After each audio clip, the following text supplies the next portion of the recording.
오늘 본문은 실족, 곧 걸려 넘어짐의 위험성, 실족, 곧 걸려 넘어짐의 위험성을 다룹니다.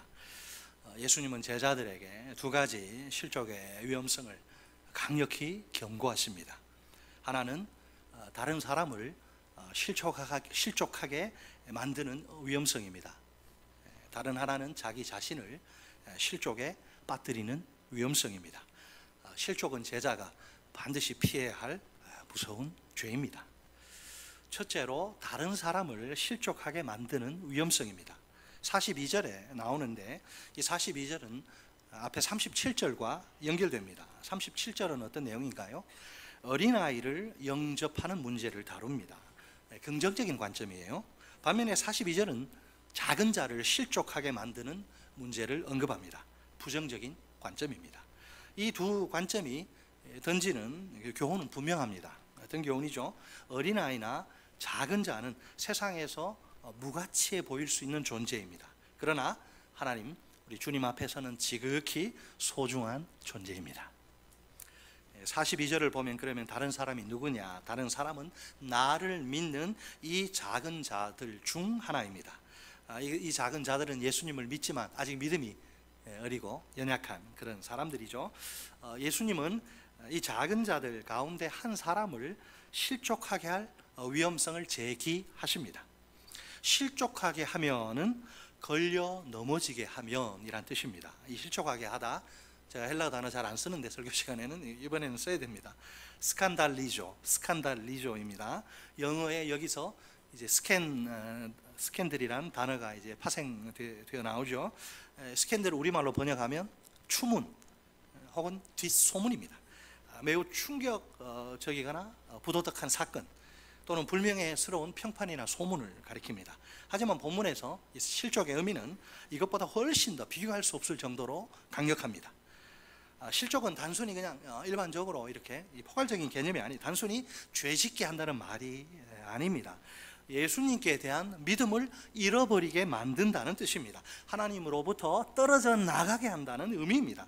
다시 말해 실족은 믿음을 완전히 저버리는 행위, 즉 배교입니다. 배교. 과연 이 실족에 대해 예수님은 어떤 반응을 보이실까요?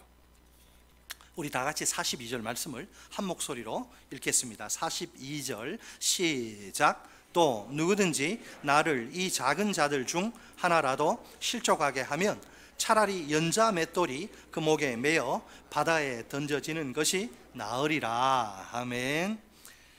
너무나 충격적인 경고의 말씀입니다. 차라리 너 바다에 빠져 죽으라는 거예요. 그렇게 죽는 것이 실족에 죄를 짓는 것보다 낫다는 겁니다. 여기서 연자 맷돌은 소나 나귀가 그 힘으로 끌고 이렇게 돌리는 대형 맷돌입니다. 지름이 큰 거는 1.8m 이상 되고 무게는 수톤이 나갈 만큼 큽니다. 사람이 빈대떡 부쳐 먹을 때 쓰는 손으로 돌리는 그 조그만 맷돌, 그 맷돌과는 차원이 달라 비교 불가입니다. 그처럼 무지막지하게 크고 무거운 연자 맷돌이 목 부러지죠. 목에 메고 바다에 수장 당하다니요. 작은 자의 믿음을 잃어버리게 만드는 죄가 우리 주님 모실 때 그만큼 심각합니다. 제자라면 어떤 경우에라도 이런 죄는 절대로 짓지 말아야 합니다. 놀랍게도 37절 상반절에 따르면 예수님은 작은 자들을 자신과 동일시하십니다. 얼마나 귀하겠어요. 그러니까 37절 상반절, 누구든지 내 이름으로 이런 어린아이 하나를 영접하면 곧 나를 영접함이요. 아멘. 어린아이가, 작은 자가 얼마나 귀한 존재인가요?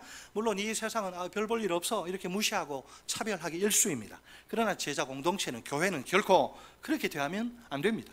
예수님처럼 그들을 소중히 귀하게 대우해야 합니다. 그들이 믿음을 잃어버리도록 만드는 것은 아주 무섭고도 큰 용서받기 힘든 죄입니다. 사랑하는 성도 여러분, 혹시 예수님의 이 경고의 말씀이 너무 생뚱맞다, 나와는 아무 상관이 없다 이렇게 생각하십니까? 정말 자신 있게 그렇다고 생각하십니까?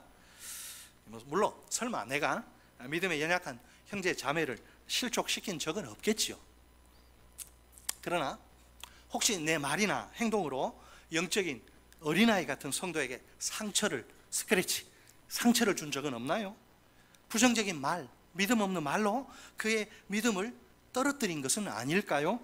아무 뜻 없이 한 행동으로 작은 자와 같은 성도를 힘들게 한 적은 없나요? 이번에도 나는 그런 적이 없다고 생각하십니까? 예, 좋아요. 모범 성도죠. 그렇게 하면. 그렇지만 이것이 전부는 아닙니다. 예. 꼭 믿음이 연약한 성도들만 대상이 되는 것은 아닙니다. 성도들끼리도 우리끼리도 마찬가지예요. 서로 믿음에 막 손상을 가하고 힘들게 하는 경우가 의외로 많습니다. 솔직히 교회처럼 말이 많은 것도 별로 없을 거예요, 이 세상에. 안타깝게도 서로가 막 상처를 주거니 받거니 하는 일들이 아주 비일비재합니다. 지금도 누구누구의 말 때문에 시험이 들어서 아주 마음고생하는 성도들을 보십시오. 아마 이 문제로부터 완전히 자유로운 분은 안 계실 것입니다. 사실 예수님의 말씀은 우리 모두에게 해당이 됩니다. 먼저 긍정적인 권면입니다. 세상이 주목하지 않는 어린아이, 작은 자를 귀하게 여기라는 겁니다. 믿음이 연약한 자를 소중히 여기라는, 대하라는 것입니다. 다음은 부정적인 경고입니다. 초신자가 예수님께 대한 믿음을 잃어버리게 만드는 행동은 결단코 피하라는 겁니다. 믿음이 연약한 자가 하나님으로부터 떨어져 나아가게 하는 행동은 절대 금물입니다. 한 걸음 더 나아가 이 경고를 확대 적용해야 합니다. 어떤 경우에라도 다른 형제 자매의 믿음이 떨어지게 해서는 안 됩니다. 그들의 믿음에 해가 되는 행동은 하지 말아야 합니다. 원래 교회 공동체는 여러분 어떤 곳인가요? 서로를 세워 모두가 믿음 안에서 함께 성장해야 합니다. 그런데 교회 안에 참으로 가슴 아픈 일이 있어요. 한국 교회 안에 형제 자매를 돌보고 섬기고 사랑하기는커녕 막 힘들게 하고 못살게 굴어서 힘들게 하고 믿음을 잃어버리게 만드는 경우입니다. 하나님으로부터 떨어져 나가게 하는 것이죠. 교회 떠나는 것은 그 기본입니다. 그런 중대한 죄를 저지르고서도 아무런 양심의 가책이 없어요. 교회 안에서 평소처럼 그렇게 큰 죄를 지어놓고도 아무 일 없는 듯 직분을 감당합니다. 오늘 예수님의 말씀에 비추어 보면 이게 가능한 일일까요? 이게 정상적인 신앙인의 모습일까요? 도무지 말이 안 되는 일입니다. 결코 있을 수 없는 일입니다. 연자맷돌을 자기 목에 매달고 바다에 수장당해도 모자랄 판입니다. 어떻게 버젓이 주님, 교회 안에서 주님의 이름으로 주님의 일을 할 수 있단 말입니까? 기가 막힐 노릇이 아닐 수 없습니다. 이런 자가 마지막 최후의 날, 심판의 날 무사할 수 있을까요? 글쎄요, 대답은 부정적일 수밖에 없습니다. 자, 둘째로 이번에는 이제 자기 자신을 실족에 빠뜨리는 그 위험성입니다. 43절로 48절에 등장합니다. 이 부분은 자세히 보면 문장의 형태가 동일해요. 자, 두 번은 어떤 표현이냐면 범죄하게 하거든 찍어버리라, 무엇 어떤 것보다 나으니라, 이런 표현이고요. 한 번은 범죄하게 하거든 빼버리라, 무엇 어떤 것보다 나으니란 문장입니다. 범죄하게 하거든, 실족하게 하거든, 곧 걸려 넘어지게 하거든 이란 뜻이에요. 본래 이 손과 발과 눈은 이 몸에 없어서는 안 될 소중한 지체입니다. 그래서 오늘도 몸의 활동을 위해 각각 고유한 역할을 감당하죠. 만약 그런 역할을 감당한다 해도 몸을 실족하게 한다 그러면 큰 문제입니다. 본문에서 예수님은 두 가지 경우를 이렇게 비교하십니다. 우선 저처럼 이렇게 사지 멀쩡해요. 우선 각 지체를 다 소유한 정상의 몸으로 지옥에 가는 경우입니다. 다음은 지체중 일부가 잘려나가고 제거당한 지체중 일부가 없는 장애 상태로 생명의 하나님 나라에 들어가는 경우입니다. 사실 43절과 45절에 영생이라 번역된 헬라어 단어는 생명입니다. 영생이 아니라 생명. 그런데 왜 영생이라고 했느냐, 개정이 하나님 나라에 들어간다 이 표현 때문에 영생이라고 의역한 것으로 보입니다. 아무리 정상의 몸이 좋아도 그 몸으로 지옥에 갈 수는 없지 않을까요? 반대로 비록 어떤 지체가 손이 잘리고 발이 잘리고 눈알 뽑힌, 좀 제가 과격한 말해도 좀 이해하십시오. 왜? 제가 그런 게 주님이 그렇게 주님이 얼마나 과격하게 말씀하실지 몰라요. 제가 최대한 여러분 더 겁먹으면 안 되니까 부드러운 표정으로 하겠습니다. 굉장히 심각한 이야기인데, 정상의 몸, 정상의 몸을 나는 포기할 수 없어요. 나 정상의 몸을 포기할 수 없어요. 그래, 나 지옥 선택합니다. 그런 사람은 없을 것입니다. 그죠? 아무리 사지가 멀쩡한 몸이라도 그 몸 가지고 지옥에 가면 무슨 소용이 있나요? 장애인이 되기 싫다고 천국을 포기하는 이런 바보는 없겠죠? 그렇죠? 자, 이해되십니까? 지금 예수님은 과장법적 비유를 사용하십니다. 사람들이요, 얼마나 이 세대가 악하고 폐역한지 웬만큼 했으면 자극을 안 받아요. 충격을 안 받습니다. 제자들도 웬만큼 이야기해가지고는 뭐 그냥 그래, 야, 너 요거 하면 너 아주 골치 아파지고 네 인생 꼬일 거야. 그렇게 하면 뭐 그래요, 이 정도지. 그게 아니라 이렇게 하면 너 지옥 간다. 어때요? 자, 왜 이렇게 아주 과격하게 이런 표현 이렇게 안 써도 돼요. 부드럽게 할 수 있어요. 예수님이 얼마나 온화하시고 얼마나 따뜻한 분인데 뭐 이렇게 과격한 단어를 동원합니까? 이유가 있죠. 이렇게 하지 않으면 안 되니까 아주 그냥 이 경고를 머릿속 깊이 뿌리 박히게 만드시는 거예요. 참으로 이게 극단적인 명령이 아닐 수 없습니다. 얼마나 이게 살벌한지 몰라요. 걸려 넘어지게 한 손과 발을 잘라버려라. 그렇게 해서라도 생명에 들어가야 하지 않겠니? 지옥 곧 꺼지지 않는 불에 들어가면 되겠니? 실족하게 한 눈 빼버려, 눈알 뽑아버려라. 그렇게 해서라도 하나님 나라에 들어가는 게 좋지 않겠니? 지옥에 던져지면 되겠니? 시각적인 이미지를 통해 우리에게 전해지는 이 메시지가 얼마나 충격적입니까? 여러분, 이걸 한번 그림 그려보세요. 실제로 이런 일을 한다 그러면 잘려나간 손과 발 부위에서 시뻘건 피가 막 철철 흐르겠죠. 뽑힌 이 눈 속에 눈알 빠져나가고 뽑힌 눈 속에서도 막 붉은 피가 뚝뚝 떨어지겠죠. 너무나 참혹해서 아주 온몸에 소름이 확 돋을 정도입니다. 비유적 표현이긴 해도 섬뜩한 이 과장법적 자해 명령입니다. 어떤 값비싼 대가를, 혹독한 대가를 치르더라도 실족만큼은 피해야 한다는 겁니다. 지옥에 던져지지 않고 하나님 나라에 들어가려면 어쩔 수 없습니다. 이게 여러분 어디 이게 말처럼 이게 쉬운 일일까요? 절대로 쉽지 않은 일입니다. 내 몸의 일부를 잘라내고 제거하는 것이니 정말 힘듭니다. 그러나 아무리 고통스럽고 괴로워도 반드시 그렇게 해야만 합니다. 그래야 생명의 하나님 나라에 들어갈 수 있습니다. 그렇지 않으면 생명도 하나님 나라도 없습니다. 이 길밖에 없습니다. 다른 방법은 없습니다. 오직 다만 오로지 이 길뿐입니다. 믿으시기 바랍니다.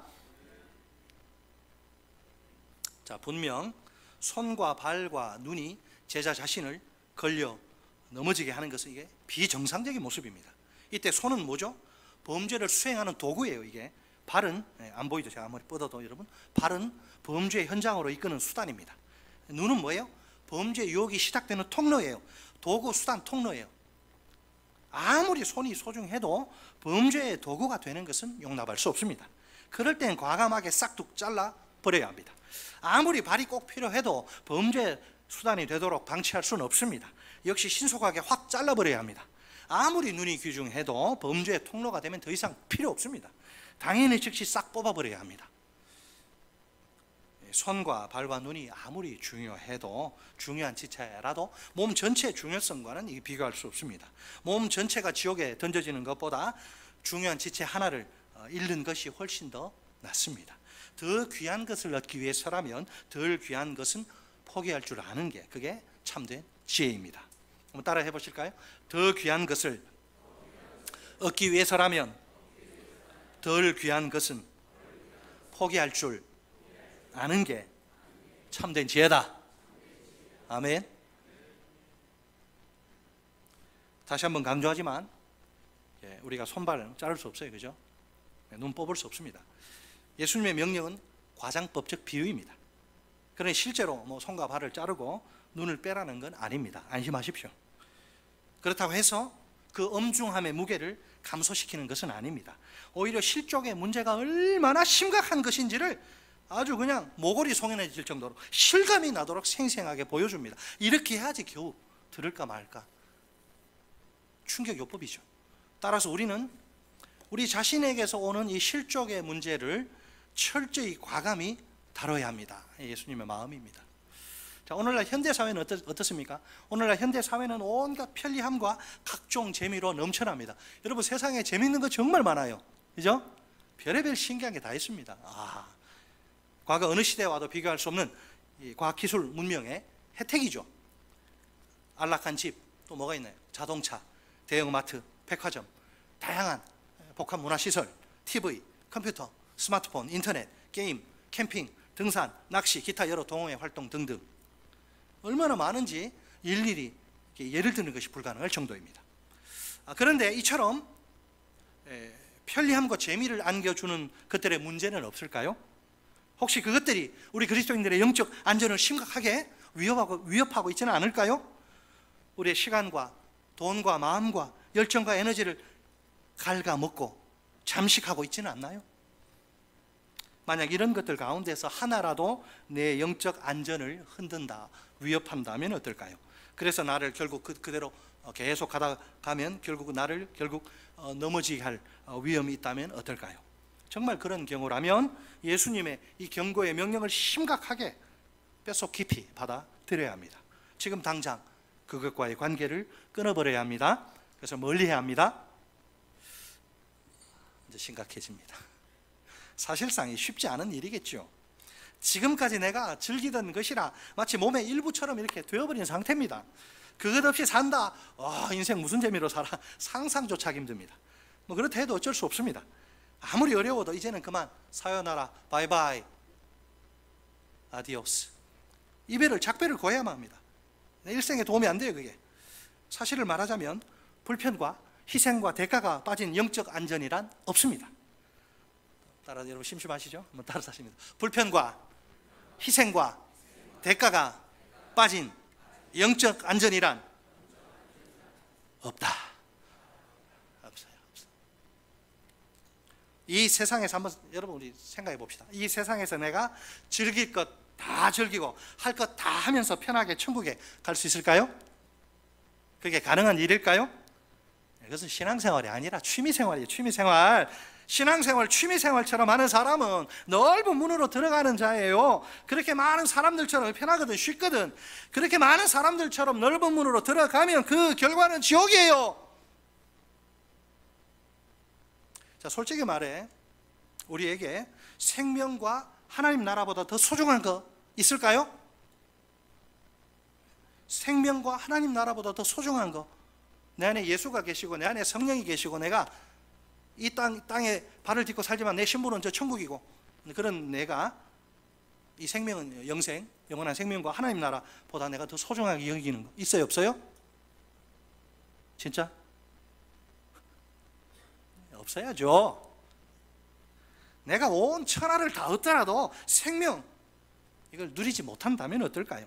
온 천하가 내게 무슨 소용이 있을까요? 죽고 난 다음에 뭔 소용이 있어요? 또 내가 세상에서 모든 사람들이 부러워하는 부와 명예와 권력을 종신토록 실컷 신물나도록 누려도 하나님 나라에 들어가지 못한다면 어떨까요? 그 모든 좋은 것들이 내게 무슨 유익이란 말입니까? 그 이야기를 하시는 거예요, 예수께서. 자, 현재 예수님의 경고의 말씀을 듣는 이들이 누구인지 보세요. 뭐 좀 덜 떨어진 사람들입니까? 아니에요. 예수님을 믿고 따르는 제자들에게 들으라는 거예요. 예수님을 따르기 위해서 자기 아버지 버리고 부인 자식 버리고 생계수단 배 그물 다 버린 사람들, 누구보다도 희생하고 헌신한 사람들인데, 야, 너들 실족할 가능성이 있다, 지옥 갈 가능성이 있다, 조심해라. 그들조차도 실족의 위험이 있는 거예요. 제자라는 신분이 무조건 자동적으로 영적 안전을, 천국을 보장하는 게 아닙니다. 제가 목사라서 천국 가는 게 아니에요. 제자 자신을 걸려 넘어지게 하는 것이 얼마나 치명적인 위험인지 모릅니다. 이 실족의 문제는 무슨 수를 써서라도 반드시 예방해야 합니다. 그러기 위해서 어떻게 하라고? 주님이 근본적이고 과감한 이 조치가 절대적으로 필요합니다. 아무리 내게 소중한 것이라도 걸려 넘어지게 하는 것이라면 어떻게 해요? 외과 의사가 환부를 도려내야 합니다. 아무리 내게 꼭 필요한 것이라도 실족하게 만드는 것이라면 끊어내야 합니다. 비록 엄청난 손실과 불편을 겪는 한이 있더라도 그렇게 해야만 합니다. 당연히 그렇게 할 만한 충분한 가치가 있습니다. 그렇게 해서라도 생명의 영생의 하나님 나라에 들어가는 것이 더 좋기 때문입니다. 제자들의 관심과 예수님의 관심이 달라요. 제자들의 관심은 뭐예요 지금? 야, 예수의 그 기적을 보니 엄청나거든. 이 예수가 정말 메시아다. 저 간악한 로마 제국을 무너뜨리고 이 땅에 정의와 또 뭐예요? 평화와 또 축복을 안겨줄 지상 낙원을 건설할 메시아다. 저분 따라가면 우리는 인생의 탄탄대로가 펴지고 장미꽃이 활짝 필 거다. 그 나라가 도래하면 나는 넘버 원, 너는 넘버 투, 넘버 쓰리 해서 권력 잡고 한번 폼나게 살아보자. 제자들 그거 그렇게 하고 지금 따라오는. 주님이 지금 오늘 본문에 주님 관심이 뭐예요? 주님 관심은 아니에요. 제자들에 대한 예수님의 관심이 뭐예요? 야, 너희들 생명의 영생의 하나님 나라에 들어가야 돼. 제자들이 생명의 영생의 하나님 나라에 들어가기를 바라시는 거예요. 그들이 어찌하든지 지옥에 던져지는 일만큼은 피하기를 원하시는 거예요. 그래서 정신이 번쩍 들도록 강력한 경고의 음성을 들려주십니다. 과장법적 비유로 극단적인 자해, 그런 행동까지 요구하실 정도입니다. 우리가 그 어떤 대가와 희생을 치르고서라도 가야만 할 하나님 나라입니다. 여러분, 하나님 나라가 얼마나 좋은지 아세요? 이 현실의 삶을 뭐 대충 살자 그런 이야기는 아니에요. 만약 하나님 나라에서의 삶을 예고편 쇼츠로, 그러니까 뭐예요? 너튜브에 동영상으로 한 30초 동안 하나님 그럴 일은 없지만 하나님이 이제 선심 써서 기막이 하나님이 선심, 자 요거 보고 안 믿을래? 30초짜리 동영상을 보여주신다. 뭐 그렇게는 안 하지만 어떨까요? 그 아름다움과 그 영광과 그 행복에 깜짝 놀라게 될 것이죠. 어메이징. 이거는 뭐 표현할 수가 없어요. 얼마나 엄청난. 사도 요한이 이제 90, 거의 다 100세 돼가지고 그 천국을 보고 나서 마라나타 주 예수의 오시옵소서. 예수의 지금 속히 오시옵소서. 너무 좋은 거라. 세상 사람들조차도요, 내 모든 것 전부 다 바쳐서라도 꼭 들어가고 싶어 할 거예요.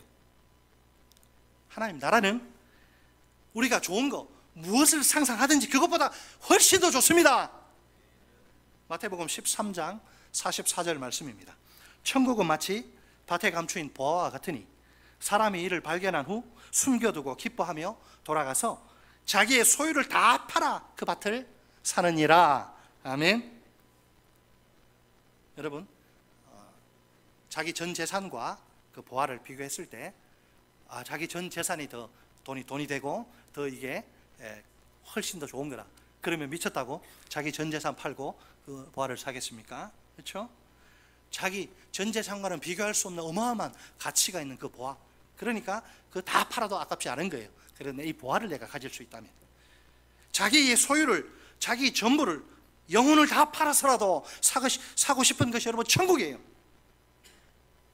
천국의 가치를 정확히 제대로 깨달은 사람만이 그렇게 할 수 있습니다.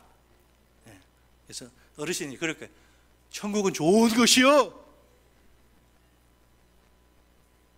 사랑하는 성도 여러분, 오늘 우리에게 두 가지 실족의 위험성이 있습니다. 이 치명적인 위험성을 철저히 경계합시다. 우리가 정말 세상에 취해 있으면 안 돼요. 정말 바짝 정신 차려야 합니다. 안 그러면 진짜 큰일 납니다. 첫째, 다른 사람을 실족하게 만드는 위험성입니다. 세상이 주목하지 않는 별 볼 일 없어 보이는 어린아이, 작은 자를 귀하게 여깁시다. 믿음이 연약한 자를 소중히 대합시다.